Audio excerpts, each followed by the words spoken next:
People that travel to Africa usually say that there are a lot of business opportunities that people are not taking advantage of. But those of us also living in Africa sometimes wonder what they are talking about. But when you look at it at various directions, you can see that what is being said is actually true.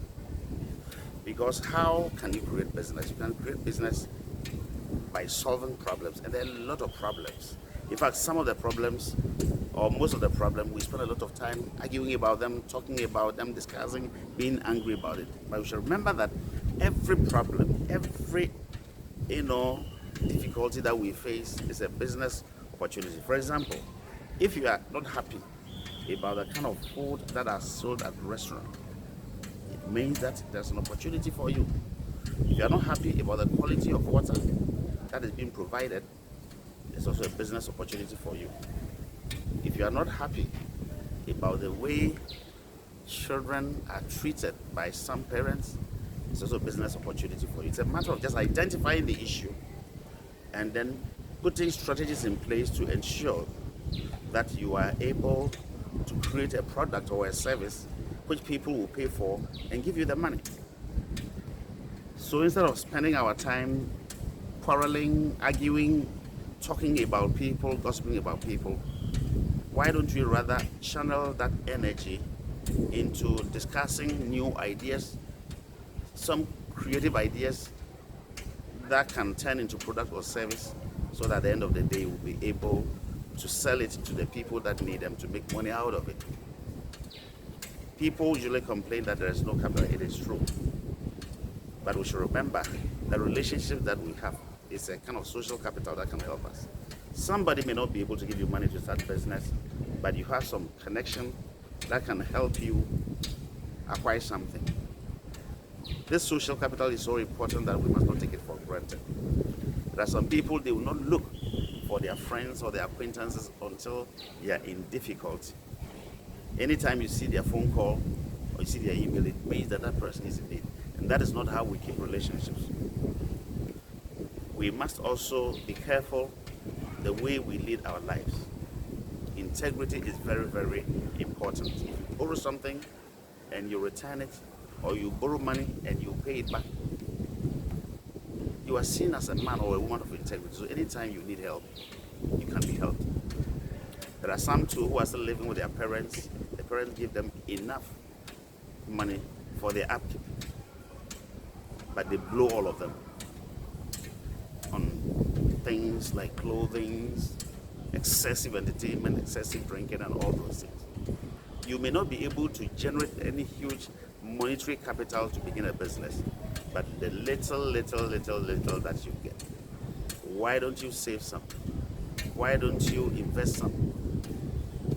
So that little by little, in a couple of years, let's say 5 years after school, so you'll be able to raise some money to begin a business. It doesn't even matter where you start a business, whether it's your family house, your own garage, wherever.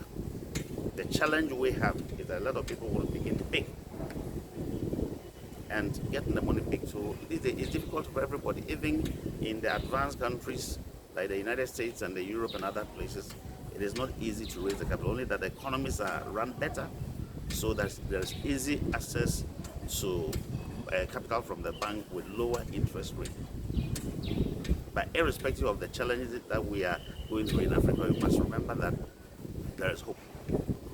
It's a matter of just being patient, asking questions, finding out what's going on, finding out what time it is, connecting with people, asking questions. And sometimes too, it is sad to know that some people think that some kind of business or some kind of work is too, is too low for them. If you go and tell a university graduate that if you are not getting a work, why don't you look for this kind of work to do? Say, hey, as for me, I don't like this work. And some people still remain in that situation for a couple of years, still depending upon their parents, which sometimes become burdensome. Our parents are doing their best to support us even after school.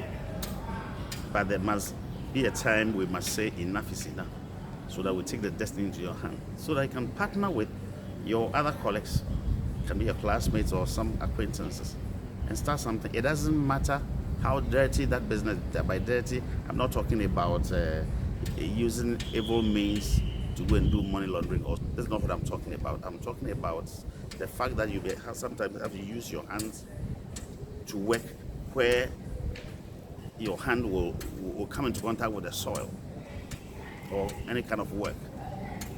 At the end of the day, when you start, people may be looking at you in different ways, but when you succeed, because success invites a lot of people who want to identify themselves with you. Even banks that did not want to give you any loan when you were beginning, this time they'll be ready to give you the loan. Some may even approach you, and that is the time when somebody is having his property, he or she will approach you that I have this property, would you want to buy? If you don't have money, people don't approach you with anything good. But if you have the money, do you know that there are certain places that you may think that you will not be able to get even a room to rent because the place is occupied? Get money and see, you will be approached for you to buy a property. At every point in time, people are being born, people are selling their properties where new properties are also being built. It's a matter of you working hard to raise the money. Once you get the money, you will get to buy property in a vicinity where ordinarily you wouldn't have gotten it. Because once you get money, you come into contact with some people, get into certain associations, and those associations will lead you to find what ordinarily you wouldn't have found. We should not pretend and assume that poverty is good. I am tired of poverty. If you are not tired, I'm tired. So if you're also tired of poverty, as I am, then let us connect. Let us look at our social capital. Let us connect well with people. Let us connect well with friends. Let us see how smart we'll be able to go about even using or utilizing our money. And I always advise that never keep a lot of money in savings account. If you are keeping money in savings account with the bank, then it means that it's a money that you will use for emergencies. But find a way of multiplying your money.